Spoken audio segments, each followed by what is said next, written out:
Hey les gens, bienvenue sur HP0. Dans la précédente vidéo, je vous avais montré comment démonter les bras de suspension. Donc je pensais à la base faire le nettoyage et tout dans une seule vidéo, vu que c'était plus long, etc.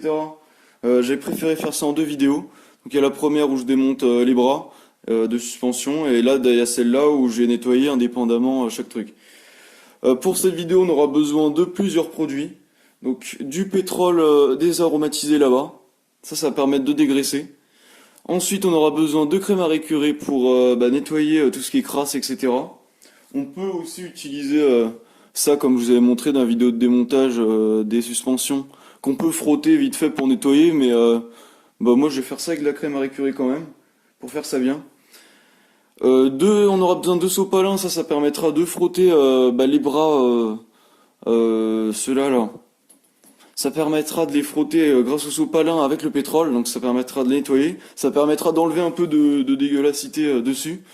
Et puis là, comme vous voyez, ils sont assez clean, hein. Auparavant, là, avant de faire cette vidéo, j'ai déjà eu le temps, après le démontage, j'ai déjà eu le temps de les nettoyer un peu plus, de passer déjà les bras au pétrole, de commencer déjà à passer de l'anti-rouille. Et du coup, là, vous voyez que déjà, ils ont perdu énormément de rouille, hein. Le plus propre des deux, c'est lui. Vous voyez qu'il a même plus de rouille maintenant, hein. Enfin presque, il a quand même des petites taches, là ici, un endroit bien dégueulasse. Donc je vais le repasser évidemment dans le bain anti-rouille. Et je vais vous montrer tout ça immédiatement. Puis bon, il y a l'autre qui a... bon, lui, il est moins propre, mais lui, il est passé moins longtemps dans le bain anti-rouille. Et voilà. Et donc là, je pense que je vous ai tout expliqué. Évidemment, pour ça, on aura aussi besoin de d'anti-rouille. Utiliser pur, par contre, moi, sur ce coup-là, je vais utiliser pur. Parce que là, j'en ai déjà un peu tapé pour nettoyer les suspensions. Voilà, vaut mieux utiliser un qui contient, comme je dis, à l'acide, qui contient de l'acide phosphorique, comme c'est écrit là. Voilà. Et évidemment, pour la crème à récurer, une petite éponge qu'on aura humidifiée. Moi, c'est une qui gratte un peu plus que les vertes. Et ça permettra donc de gratter la crasse sur les sur les tubes là, sur le côté que je montre là. Voilà. Ici, comme vous voyez, une des deux, j'avais commencé à un peu la nettoyer plus que l'autre.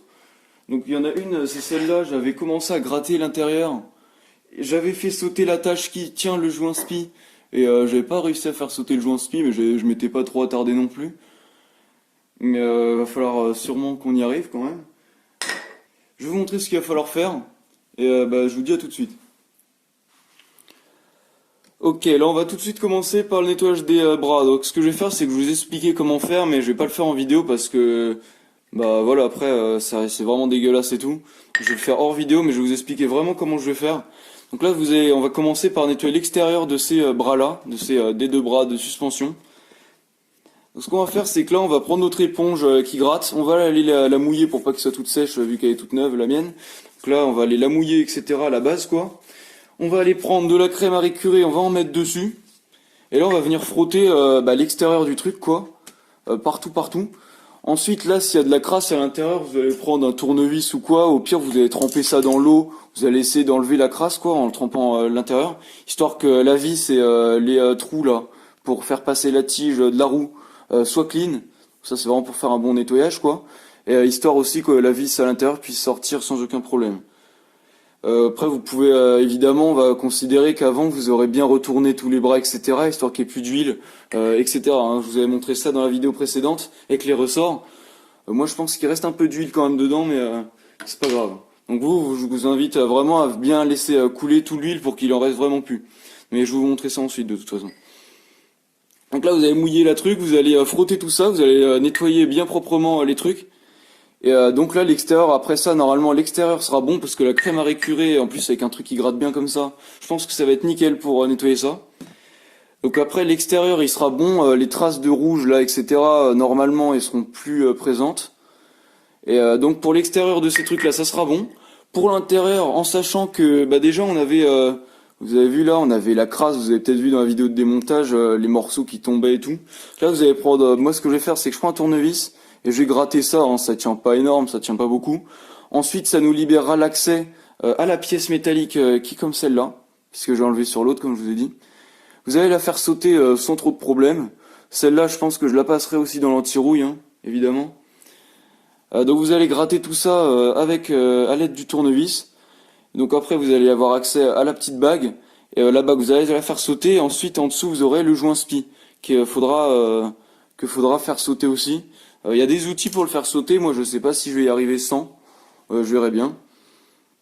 Et bah là, du coup, je vais nettoyer ça. Et, euh, je vous montre ensuite. Là, je vais passer tout de suite aux autres pièces à nettoyer. Donc là, on va pas les caoutchoucs. Les deux protègent pour l'humidité, ils rentrent pas là. Ça, vous allez les passer à l'eau vite fait, hein, vous allez les brosser à l'arrache avec une brosse en plastique ou quoi. Pour l'extérieur, là, si vous voyez qu'il y a un peu de dégueulasse, moi je pense que je vais essayer de faire ça au pétrole. Je vais vous montrer le résultat, je vous tiendrai au courant. Donc je vais nettoyer ça aussi de mon côté. Je vous montre ça ensuite. Donc ça, je vous ai dit anti-rouille. Ou voilà, hein, vite fait. Maintenant pour ces trucs-là, donc ça va vraiment être, ça c'est vraiment le plus important, je dirais, parce que parce que si ça c'est corrompu, on va dire, bah les joints spi vont s'abîmer rapidement et ça, la bécane elle va avoir des problèmes de fuite, etc. Donc ça va pas le faire. Donc pour l'extérieur, pour le tube comme ça là pour le tube donc extérieur où c'est bien dégueulasse. Déjà comme je vous ai dit, hein, vous voyez que le truc il est bien propre à côté des vidéos. Vous voyez les premières vidéos où je présentais la bécane, le truc c'était plein de rouille, c'était orange le bordel quoi. Et donc voilà. Donc là ce qu'on va faire c'est qu'on va prendre un petit bac, un petit pot pour pouvoir mettre comment dire, de l'anti-rouille. Donc là comme je vous ai dit, hein, je vais le verser pur. Là, ce qu'on va faire, c'est qu'on va prendre un petit pinceau aussi. Petit pinceau ou une brosse, histoire de pouvoir étaler le produit. Et comme je vous ai dit, hein, porter des gants et des lunettes, surtout parce que faut pas que ça éclabousse, comme je vous avais dit. Donc ça, on va venir en verser là-dedans. Pas trop, hein, parce que ça coûte assez cher quand même. Et puis, il n'y en a pas beaucoup. On va verser en fond, histoire que ça puisse en mettre partout. Vous puissiez en étaler partout sur les bras. Et là, ce que vous allez faire, si j'arrive à fermer le bouchon, voilà. Ce que vous allez faire, c'est que là, c'est très simple. Donc c'est ce que j'avais fait hier, hein. Vous avez vu que ça a quand même bien fonctionné, vu que là, ils sont assez clean. Mais voilà, là, il y avait besoin de plusieurs bains parce que c'est super dégueulasse. Donc là, ce que vous allez faire, vous allez prendre, tout d'abord, vous aurez déjà dû passer un sopalin. Vous prenez un sopalin, vous mettez du pétrole dessus. Et vous allez frotter la rouille, etc. à tout le bras, hein, une fois qu'il est enlevé. Ça, c'est pour, comme je vous ai dit, c'est pour le dégraisser, histoire que les produits anti-rouille, etc. ils fonctionnent mieux. Et voilà, pour que qu'au moins qu'il n'y ait plus de graisse, quoi, déjà. Donc d'abord, vous allez passer tout ça sur le bras avec le pétrole. Le truc, il va ressortir. Moi, il était ressorti tout orange, hein, c'est super dégueulasse. Donc j'ai dû le passer plusieurs fois, etc. Donc une fois que ça c'est fait, vous allez donc verser le produit anti-rouille dans un pot. Vous allez mettre votre pinceau dans le pot, quoi, évidemment. Et vous allez venir badigeonner votre bras de suspension directement avec le produit pur. Donc évitez d'en gaspiller comme moi, hein. Là, vous allez en mettre partout. Donc comme je vous ai dit, vous devez porter des équipements, hein. Moi, je suis pas super niveau précaution. Mais voilà, vous allez venir donc étaler partout, sur tout le tour. Donc vous allez le faire tourner au fur et à mesure et vous allez étaler ça partout. Je vais pas vous montrer ça tout en vidéo, je vais faire l'autre de mon côté, hein. Vous allez vraiment mettre une bonne couche. Vous allez laisser agir. Et de temps en temps, évidemment, vous allez remettre une couche. Vous allez venir passer avec votre pinceau dessus. Après, voilà, je vous conseille vraiment de laisser agir longtemps le produit, hein. Moi, pour la chaîne du vélo là, enfin pas du vélo, la chaîne de la moto. Je l'avais laissé carrément plusieurs heures, hein, dedans, hein. Donc là, plus vous allez le laisser agir longtemps, mieux ça va marcher, hein. Donc après, forcément, faudra changer le produit et en remettre, mais... Donc voilà, une fois que vous avez fait ça, vous allez laisser agir. Et si vous regardez bien, des endroits, ça va se mettre à mousser. Bon, on voit pas bien, mais... on peut pas voir. Mais... Bon, vous allez laisser agir ça. Ensuite, vous allez prendre... vous pouvez soit prendre... moi, ce que j'ai fait, c'est que j'ai pris la brosse... je crois que c'était ça. J'avais pris la brosse en plastique, je frottais. Ensuite, j'avais pris de la paille de fer. J'avais frotté avec la paille de fer, donc franchement, ça a pas l'air de trop rayer, hein. Je pense pas que ça va affecter les performances du truc. Donc moi, ce que je faisais, c'est que je frottais de temps en temps avec la paille de fer, histoire de décrocher les résidus. Et voilà quoi, et vous faites ça jusqu'à ce que la rouille ait disparu, hein. Ça va pas être facile je pense, mais je vous montrerai le résultat en fin de vidéo. Donc voilà, c'est vraiment comme ça, hein. Vous prenez le produit, vous le badigeonnez dessus et vous frottez de temps en temps pour désincruster les résidus. Donc voilà pour ça. Moi je vais faire ça de mon côté. Et après on a l'intérieur de ces trucs-là, je vous montrerai ça ensuite. Donc une fois que j'aurai nettoyé l'extérieur. Donc je vous dis à bientôt. Hey les gens, nous revoilà plusieurs semaines après. Alors j'ai fini de restaurer les bras de suspension, donc je vais vous expliquer deux trois trucs. Alors voilà les bras de suspension.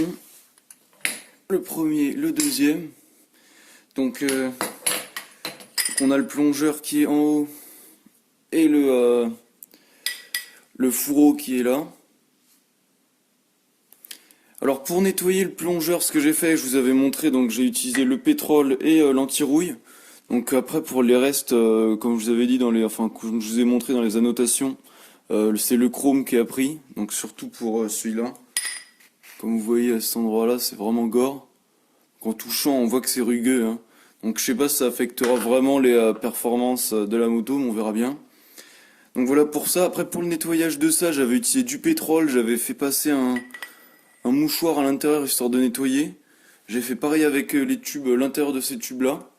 Donc voilà, j'avais nettoyé au pétrole, j'avais secoué j'ai mis du pétrole dedans, j'avais secoué histoire que ça aille partout. Ensuite j'avais fait passer un mouchoir en haut, je l'avais fait descendre jusqu'en bas, puis je l'avais refait sortir en rappuyant par là. Donc du coup ça récoltait un peu toutes les saloperies qu'il y avait sur les bords. Donc j'ai fait ça pour les deux. Du coup maintenant tout est propre, j'ai un peu regraissé tout ça histoire que ça... Enfin j'ai un peu huilé histoire que ça rouille pas, etc. Donc maintenant pour ce qui est de ce tube là, le fourreau, donc voilà, comme vous voyez, hein, ils sont nettoyés maintenant. Donc bon voilà, c'est plus rouge. Bon, même si la peinture elle se barre à des endroits, c'est pas vraiment très grave. Donc pour ce qui est des joints spi, etc., j'avais réussi à les sortir de leur emplacement. Donc j'avais utilisé un tournevis, j'avais tapé dessus, je les avais fait sortir comme j'avais pu. Bon, on voit pas bien du tout. Mais à l'intérieur là, en fait, là où maintenant qu'il n'y a plus le joint spi, j'avais gratté un peu le bord. J'avais utilisé un genre de papier de verre, histoire que le nouveau joint spi puisse rentrer correctement. Donc là, j'ai mes nouveaux joints spi pour cette fourche là. Donc après, les détails que je donne, c'est pour cette fourche là en question, sachant qu'il y en a plein de fourches différentes, et en sachant aussi que moi ma fourche, je sais même pas si c'est vraiment une fourche de dirt bike. Donc voilà.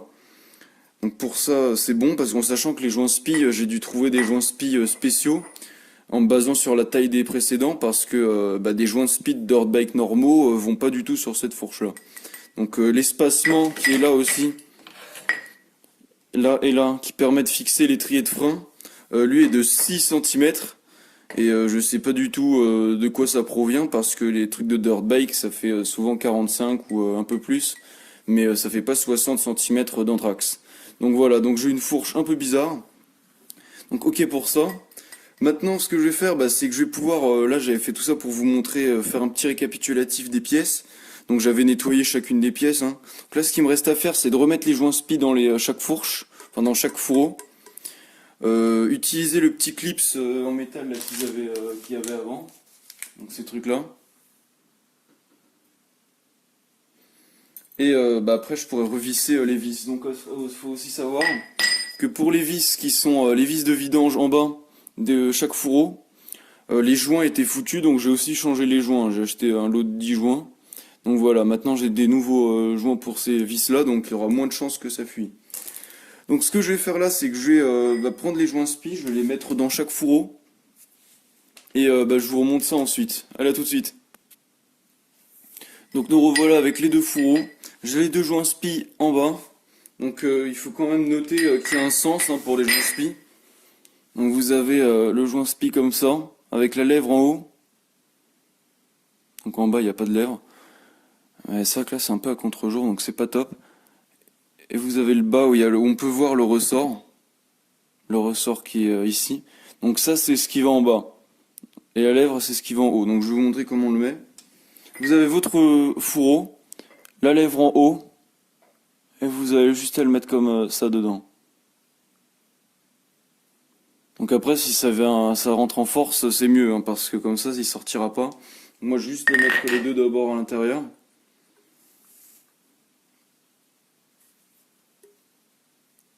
Voilà, donc moi, ça rentre nickel. Donc bah, vous avez juste à les mettre. Je pense pas qu'il faut les mettre au fond. Mais voilà, histoire juste que la bague puisse les maintenir. Et puis voilà quoi. Donc moi je vais faire ça. Et je vous montre ensuite une fois que c'est installé. À là tout de suite. Ok, donc une fois que les joints spi sont installés, là vous voyez pas bien, mais j'ai remis les joints spi avec leur petite bague en métal. Donc maintenant ils sont verrouillés, on va dire, à leur place. Maintenant ce qu'on peut faire, bah, c'est on va pouvoir refoutre les plongeurs dedans. Et on pourra revisser les vis de vidange en bas. Et ensuite, il restera plus qu'à pouvoir remplir d'huile les suspensions. Donc ça, je pourrais pas le faire en vidéo parce que je sais même pas quel dosage vont dans cette fourche. Mais du coup, voilà, là, ce que je vais faire, c'est que juste, il y a une chose à retenir, c'est vraiment quand vous remplissez votre fourche d'huile. Bon, pour la quantité, comme je vous ai dit, bah, pour cette fourche, j'en sais rien pour l'instant, donc je le ferai hors vidéo. Mais vous, il faudra que vous renseigniez en fonction de votre fourche sur internet pour savoir à combien de millilitres d'huile faut la remplir.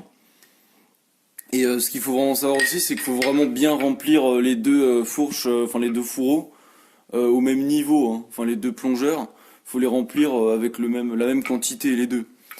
Donc faut pas qu'il y en ait un qui ait un peu et l'autre beaucoup d'huile. Il faut aussi bien sûr qu'ils soient tous les deux bien nettoyés avant pour qu'il reste pas un peu d'huile dedans et que ça remplisse trop ou quoi. Donc faut que les deux trucs soient complètement nettoyés. Donc voilà pour ça. Donc là ce que je vais pouvoir faire, bah, je vais pouvoir mettre les plongeurs, enfin les fourreaux. Donc c'est parti. Donc il y a pas, enfin moi les deux sont les mêmes, hein, donc il n'y a pas vraiment d'ordre important ou quoi. Donc là hop, on met à l'intérieur. Hop là. Voilà pour celui-là.